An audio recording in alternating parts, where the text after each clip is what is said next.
बिस्मिल्लाहिर्रहमानिर्रहीम, अस्सलाम वालेकुम। खेलों की खबरों पर तबसरों और तजियों से स्कोर के एक और प्रोग्राम के साथ सैयद या हुसैनी आपकी खिदमत में हाजिर है। पाकिस्तान और न्यूजीलैंड के दरमियान नेशनल स्टेडियम कराची में दूसरे टेस्ट का आगाज़ हो गया। उबूरी सिलेक्शन कमेटी के सरबराह शाहिद खान आफरीदी ने मैच से एक दिन कबल कप्तान बाबर आजम और हेड कोच सकलैन मुश्ताक के साथ मुलाकात की और प्लेइंग 11 पर तबादला ख्याल किया। शायद यही वजह थी कि टीम मैनेजमेंट ने न्यूजीलैंड के खिलाफ दूसरे टेस्ट में 2 तब्दीलियाँ कर दी। Left arm spinner Noman Ali और फास्ट बॉलर वसीम जूनियर को प्लेइंग 11 से ड्रॉप किया गया और उनकी जगह 2 फास्ट बॉलर हसन अली और नसीम शाह को टीम का हिस्सा बनाया गया। दूसरी जानिब की भी टीम ने अपने बॉलिंग अटैक में सिर्फ एक तब्दीली की और फास्ट बॉलर नील वैगनर की जगह फास्ट बॉलर मैट हेनरी को स्क्वाड का हिस्सा बनाया, लेकिन वो मैदान में 3 स्पिनर्स के साथ ही उतरे, जिनमें leg spinner Ish Sodhi, left arm spinner Ajaz Patel और मिचेल ब्रिस्वेल शामिल हैं। दूसरी जानिब पाकिस्तान टीम ने सिर्फ एक स्पिनर अबरार अहमद पर इक्तफा किया, जिससे पता चलता है कि पाकिस्तान टीम ने पिच को फास्ट बॉलर्स के लिए साजगार समझते हुए 3 फास्ट बॉलर्स को शामिल किया और एक स्पिनर कम खिलाया। लेकिन दूसरी जानिब दिलचस्प अमर यह है कि पाकिस्तानी कप्तान बाबर आजम ने 8 ओवर्स फास्ट बॉलर से कराने के बाद 9वां ओवर अबरार अहमद से करवा दिया, जो यकीनन इस बात की अक्कासी था कि इस पिच पर फास्ट बॉलर्स के लिए कुछ नहीं। मैच शुरू होने के बाद जब टॉम लेथम और डेविड कॉनवे ने 134 रन की पहली विकेट पर शराकत कायम की तो पाकिस्तानी फास्ट बॉलर उन्हें परेशान करने में नाकाम रहे। तो इससे कुछ देर कबल कीवी क्रिकेटर मिचेल मैकलेलन ने कराची में होने वाले दूसरे टेस्ट की पिच पर तंजिया अंदाज में ट्वीट किया और लिखा, क्या ज़बरदस्त सड़क है, ऐसी पिच बैटर्स का खौफ होती है। सिर्फ यही नहीं बल्कि आइसलैंड क्रिकेट, जो आईसीसी की रुकन मुल्क भी नहीं, उन्होंने भी कराची में होने वाले दूसरे टेस्ट की पिच पर तंज किया और लिखा, कराची रोड पर एक और मुकम्मल तौर पर आसानी से सेंचुरी शराकत बन गई। पाकिस्तान टीम मैनेजमेंट ने न्यूजीलैंड के खिलाफ दूसरे टेस्ट के लिए प्लेइंग 11 में फास्ट बॉलर हसन अली को शामिल किया। Fast bowler Hasan Ali injury से कम बैक करने के बाद अपनी मुकम्मल फॉर्म हासिल करने में कोशां ही दिखाई दिए हैं, लेकिन हर मरतबा किसी न किसी तरह वो पहले कौमी स्क्वाड और फिर प्लेइंग 11 का हिस्सा बन जाते हैं। हसन अली ने पाकिस्तान के लिए आखिरी 2 टेस्ट गोल में श्रीलंका के खिलाफ खेले थे। वो टेस्ट में हसन अली सिर्फ 3 विकेटें हासिल करने में कामयाब हो सके थे और दूसरे टेस्ट में वो बग़ैर कोई विकेट हासिल किए ही नाकाम रहे थे, जबकि आखिरी T20 वो श्रीलंका के खिलाफ एशिया कप में खेले, जहां वो कोई विकेट लेने में कामयाब ना हो सके। कायद-ए-आज़म ट्रॉफी 2022 में भी हसन अली ने 6 मैच खेलकर सिर्फ 14 विकेटें 40 की औसत से हासिल की थी। पाकिस्तान और न्यूजीलैंड की क्रिकेट टीमों के दरमियान नेशनल स्टेडियम कराची दूसरे टेस्ट मैच के पहले दिन और सिलेक्शन के ऊपर गुफ्तगू करने के लिए हमारे साथ मौजूद हैं पाकिस्तान के फॉर्मर टेस्ट ऑफ स्पिनर, कौमी सिलेक्शन कमेटी के साबिक़ रुकन तौसीफ़ अहमद साहब। खुशामदीद कहेंगे आपको। पहले तो तौसीफ़ अहमद साहब, ये जानने की कोशिश करूँगा कि एक बार फिर बहुत ज़्यादा कन्फ्यूजन दिखाई दे रही है पाकिस्तान कैंप में। न्यूजीलैंड जो ऑकलैंड से सफ़र करके कराची पहुँचा है, वो 3 स्पिनर के साथ मैच खेल रहे हैं और हमारा तो होम ग्राउंड है, हम अपने होम क्राउड के सामने खेल रहे हैं जो कम ही मैदान का रुख करता है, लेकिन हम 3 फास्ट बॉलर के साथ मैदान में चले गए। जी हाँ, यही है। और जब टीम देखी, और इससे पहले भी यही हुआ है कि हम जो है हमने स्पिनर ज़्यादा खिला दिए, उन्होंने फास्ट बॉलर खिला दिए। ये मैं इंग्लैंड और उसकी बात कर रहा हूँ, तो उस टाइम में भी ये था। और यस, निस्बतन बेहतर पिच मुझे नज़र आई है, थोड़ा सा बाउंस भी मिला है अगर हम देखें। और हाँ, ये वाकई हैरत की बात है मुझे कि एक ही स्पिनर से गए। अगर देखा जाए, गो के जो है अब ये सलमान अली आगा ने 2-3 आउट किए हैं, पार्ट टाइम बॉलर हैं, वो करते रहें, लेकिन रेगुलर नहीं है। जिसे मैं समझता था इसमें आपको साजिद खान को ऑफ स्पिनर को ज़रूर डाल देना चाहिए था, इसलिए कि अभी भी सलमान आगा ने 3 विकेट्स लिए हैं जो हमें नज़र आ रहे हैं, तो हम एक स्पिनर शॉट से खेले हैं। और ज़ाहिर है कि माइंड यही है, और अब से नहीं, काफ़ी टाइम से माइंड हमारा कुछ डिफरेंट ही होता है। कि पिछले टेस्ट की अगर हम बात करें तो उसमें आप देखेंगे कि लग ऐसा रहा था कि फास्ट बॉलर पे जो है बिल्कुल बिलीव नहीं किया जा रहा, और हमने जिस तरह टुकड़ों में बॉलिंग करते हुए देखा तो वो हमें लगा कि सारा जो है दारोमदार स्पिनर्स पे है। मगर वहाँ भी हमने देखा कि उनके मुकाबले में हमारे स्पिनर्स को बहुत मार पड़ी। और फिर दूसरी बात यह कि आप मैजिक स्पिनर्स की आप बात करते हैं, उसको आप कितनी बॉलिंग कराएंगे यार, आपने उसका कंधा मुझे तो लग रहा है ख़त्म। आज तो उससे बॉल भी जो है पहुंच नहीं रही थी। तो मतलब ये है कि ठीक है वो अपनी जगह, बट आप 11 की अब से नहीं, काफ़ी टाइम से आप 11 की जो टीम बना रहे हैं, पता नहीं क्यों रीड नहीं कर पा रहे चीज़ों को। और लेकिन निस्बतन मुझे ये पिच बेहतर लगी है, एंड अच्छा हो रहा है कि 4-5 आउट हो गए ज़रूर हैं, मगर एक पार्टनरशिप अच्छी लगी है। फास्ट बॉलर्स की लाइन मुझे लगा कि इतनी अच्छी नहीं थी शुरू में, जिससे 100 रन की पार्टनरशिप की अभी आपने बात की है। ठीक है, पाकिस्तान के former test off spinner Tauseef Ahmed studio में हमारे साथ मौजूद हैं। टेस्ट मैच का पहला दिन, न्यूजीलैंड के कप्तान टिम साउथी टॉस के मामले में खुशकिस्मत रहे। टॉस पर बाबर आजम से उरूज मुमताज़ ने पूछा कि अगर आप टॉस जीतते तो क्या करते, तो उन्होंने एक वही जुमला अदा किया कि टॉस मेरे हाथ में नहीं है। और उनका अलबत्ता ये कहना था कि अगर वो भी टॉस जीतते तो पहले बैटिंग करने के लिए ही जाते। तो 3 फास्ट बॉलर के साथ आप खेल रहे हो और कप्तान का ये बयान एक और बड़ा सवाल है। लेकिन टेस्ट मैच का पहला दिन नेशनल स्टेडियम कराची में न्यूजीलैंड के जो 6 बैट्समैन आउट हुए पहले दिन। पाकिस्तान और न्यूजीलैंड की क्रिकेट टीमों के दरमियान आईसीसी टेस्ट चैंपियनशिप 2 टेस्ट मैचों की सीरीज़ का दूसरा और आखिरी test match national stadium Karachi में पहला दिन। टॉस जीतकर न्यूजीलैंड की टीम बैटिंग कर रही थी। मिलते हैं ब्रेक के।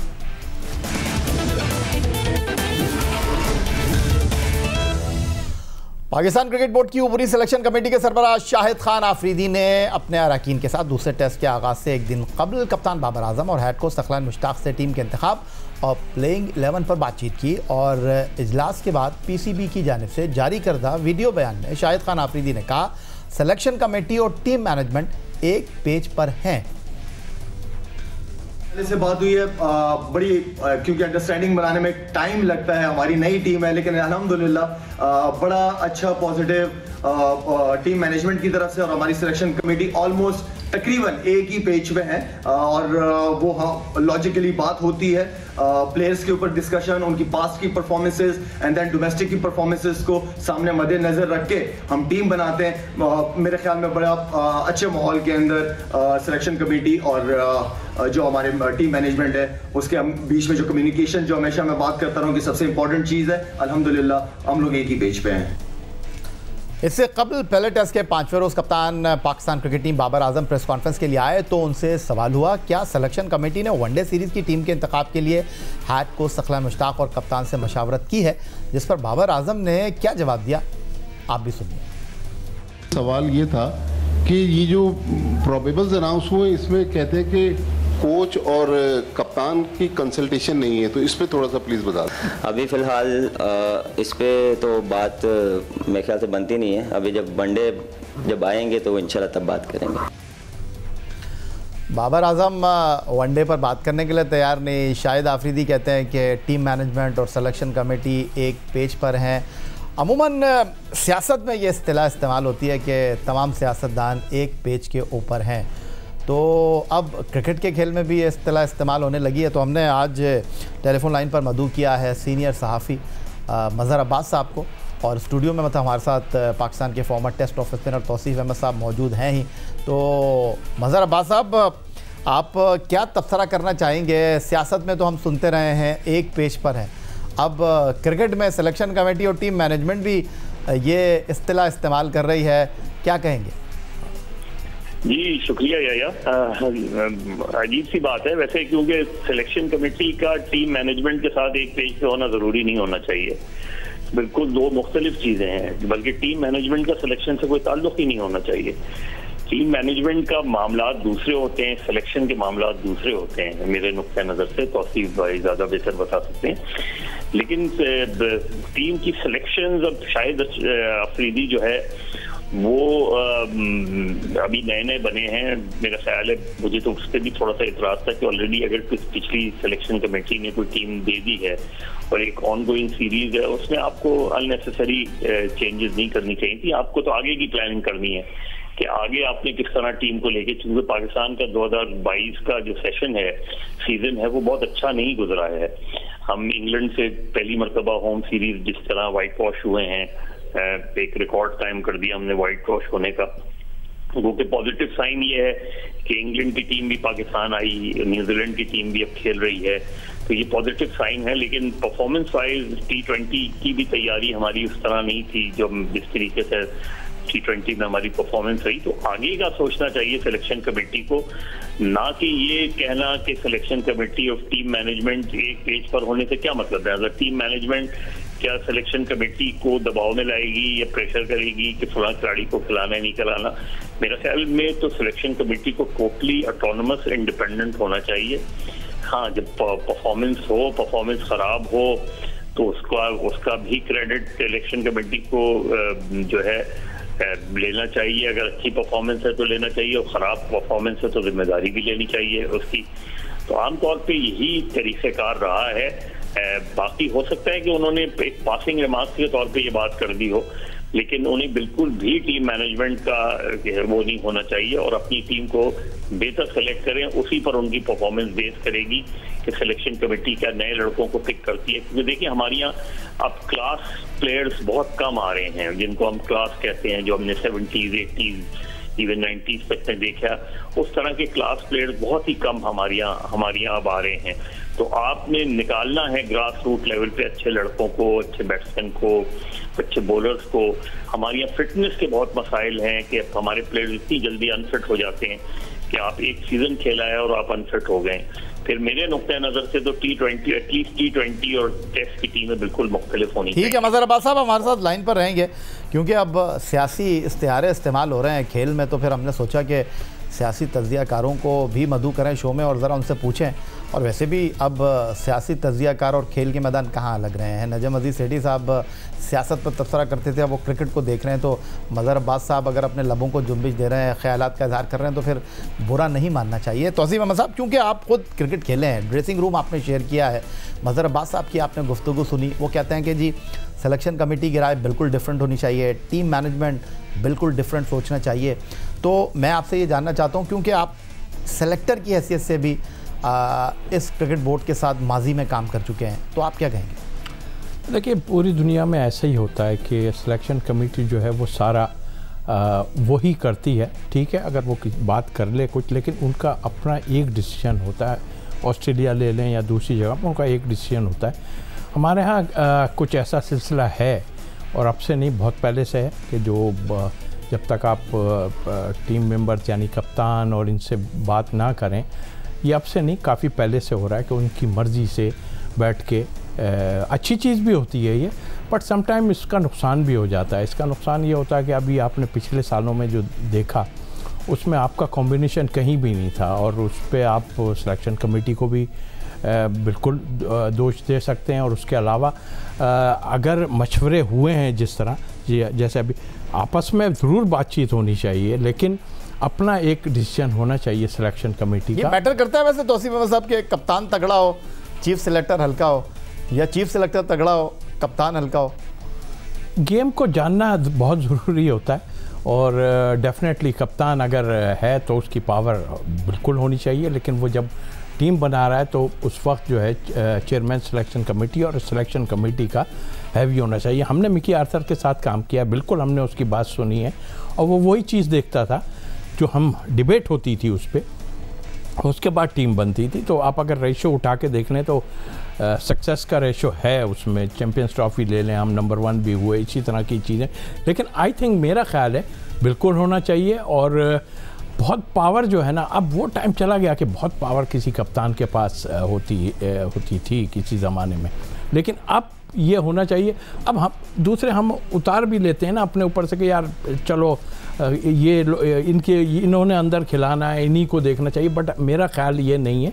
वक्त वो आ गया, क्योंकि हम लोग बहुत डैमेज हुए हैं। जिस तरह अभी मज़हर भाई ने बात की कि हमारे पास बहुत ज़्यादा रिसोर्सेज नहीं है। अच्छा, आपने मज़हर भाई की बात की, आप तो स्टूडियो में हमारे साथ मौजूद है। मज़हर भाई को दोबारा शामिल गुफ्तगू कर लेते हैं। मज़हर अब्बास साहब, ये क्रिकेट में जो तब्दीली आई है और सीरीज़ के दौरान तब्दीली आई है और क्रिकेट बोर्ड उथल पुथल हो गया है, और फिर ज़रा सा शाहिद आफरीदी साहब का नाम है, मुकाम है, फिर थोड़ा हैवी वेट तो उनको कहेंगे, तो उनका चीफ सिलेक्टर बनना, और बाबर आजम 3 टेस्ट मैच हारे हुए थे। तो सियासत की राहदारियों में क्रिकेट को डिस्कस तो किया जाता होगा। आप किस तरह देख रहे हैं क्रिकेट को? देखिए ये जब इमरान खान साहब ऑपोजिशन में थे तो उस वक्त इमरान खान साहब बहुत ज़्यादा इस चीज़ पे स्ट्रेस करते थे कि गवर्नमेंट का बिल्कुल कोई इंटरफेरेंस होना ही नहीं चाहिए क्रिकेट बोर्ड पे, वो बिल्कुल उसकी अपनी अलग मैनेजमेंट होनी चाहिए, अलग वो होना चाहिए, वो सारा ऑस्ट्रेलियन क्रिकेट की मिसाल दिया करते थे। लेकिन बदकिस्मती से जब वो जितने साल वो प्राइम मिनिस्टर रहे उतने साल उन्होंने इसमें कोई भी ऐसी चेंजेस नहीं की और जाहिर है वो खुद ही लेकर आए। लेकिन अब रमीज राजा अगर अपना काम कर रहे थे तो मेरा ख्याल है अगर उनका टेन्योर कंप्लीट हो रहा था तो टेन्योर कंप्लीट होने के बाद अगर चेंजेस तब्दीली की, आप टेन्योर एक्सटेंड ना करें और ले आते बाद में, लेकिन बीच में एकदम इस चीज का नुकसान ये होता है बीच में तब्दीली का कि पूरा सेटअप डिस्टर्ब हो जाता है। ऑलरेडी आप डाउन हैं, ऑलरेडी आप हर सीरीज और हर दूसरी सीरीज हार रहे हैं, तो एक तरीके से ऑलरेडी डाउन है, अब आके आप फौरी तौर पे चेंजेस भी नहीं कर सकते। तो ये सारी चीजें होती हैं। तो बेसिकली जो ट्रांजिशन है वो इसी तरह होनी चाहिए कि जो भी चेयरमैन हो, जो भी वो हो, उसको अपना टेन्योर कंप्लीट करना चाहिए। और मैं तो हमेशा से इस चीज़ का हूँ कि जो पहले क्रिकेट बोर्ड का पूरे एक कॉन्स्टिट्यूशन होता था, जनरल बॉडी होती थी, जिस तरीके से जो है वो बाकायदा डिबेट हुआ करती थी, एसोसिएशंस मुख्तलिफ एसोसिएशन जाके उसमें अपनी वो किया करती थी, वो सारी चीज़ें हमने ख़त्म कर दी हैं। तो एक तरीके से डिक्टेटोरियल अंदाज हमने अपना लिया है। लेकिन मजहर साहब आपकी तो सियासत पे बड़ी गहरी निगाह, या तो वज़ीर आज़म अपना टाइम पूरा नहीं करता, आप कह रहे हैं क्रिकेट बोर्ड का चेयरमैन टाइम पूरा कर ले। मतलब आप करने देते ना रमीज राजा को, और मैं रमीज राजा अच्छे फैसले कर रहा है, गलत फैसले कर रहा है, लेकिन एक अपना टर्म पूरी करके जाते तो ज्यादा बेहतर था। नजम सेठी साहब का बहुत अच्छा क्रिकेट का वो रहा है, पीएसएल के बिल्कुल उन्होंने पीएसएल के इनिशिएटिव में उनका बहुत बड़ा हाथ रहा है, ये सब चीजें रही हैं। लेकिन at the end of the day वो उनका अपॉइंटमेंट पॉलिटिकली है ना। तो सर रमीज राजा का भी तो पॉलिटिकली था। नहीं, मैंने कहा ना कि एक हो गया ना अपॉइंटमेंट, तो अब अगर वो अपना टर्म पूरा कर लेते तो उसमें क्या हर्ष था, उसमें कौन सी ऐसी वो बात आ जाती कि सर वो फैसला तो हो गया, रमीज राजा चले गया। ज़रा मुझे ये बता दें कि अब इमरान खान साहब जो हैं उन्होंने एक बार फिर नजम अजीज सेठी पर तनकीद करना शुरू कर दी है, तो कुछ फ़र्क पड़ेगा इससे आपके ख्याल में? क्योंकि अप्रैल में ये हुकूमत आई थी पीडीएम की, रमीज राजा को 8 महीने दिए गए, फिर रमीज राजा के जाने के बाद हुकूमत का फ़ैसला करने के बाद इमरान खान या पीटीआई के लोग खामोश रहे, लेकिन अब जब रमीज राजा बोलने लगे हैं तो इमरान खान भी अब बयान देने लगे हैं। तो आपको लगता है कि वो प्रेशर नजम सेठी साहब पर आएगा या फ़र्क नहीं पड़ेगा? नहीं, मेरा ख्याल है उस तरह फर्क तो नहीं पड़ेगा, लेकिन इमरान खान साहब फिर ये बताया ना कि उनका जो विजन था क्रिकेट बोर्ड का, वो विजन तो उन्होंने नहीं किया ना। उन्होंने ऑटोनमस बोर्ड तो नहीं किया, उन्होंने ये अल्टीमेटली वही अपॉइंटमेंट किया ना जिसके वो खुद खिलाफ रहे हैं हमेशा से। यानी दिलचस्प बात यह है कि जब आप अपोजिशन में होते हैं तो जिन चीज़ों को आप वो करते हैं, क्रिटिसाइज करते हैं और कहते हैं कि ऑस्ट्रेलियन क्रिकेट बोर्ड या जो है इंग्लिश क्रिकेट बोर्ड की मिसालें देते हैं कि उस तरह का आपका बोर्ड होना चाहिए, लेकिन जब आपके पास पावर आती है तो आप वही करते हैं जो आपके यहाँ होता आ रहा है। उन्होंने भी वही किया।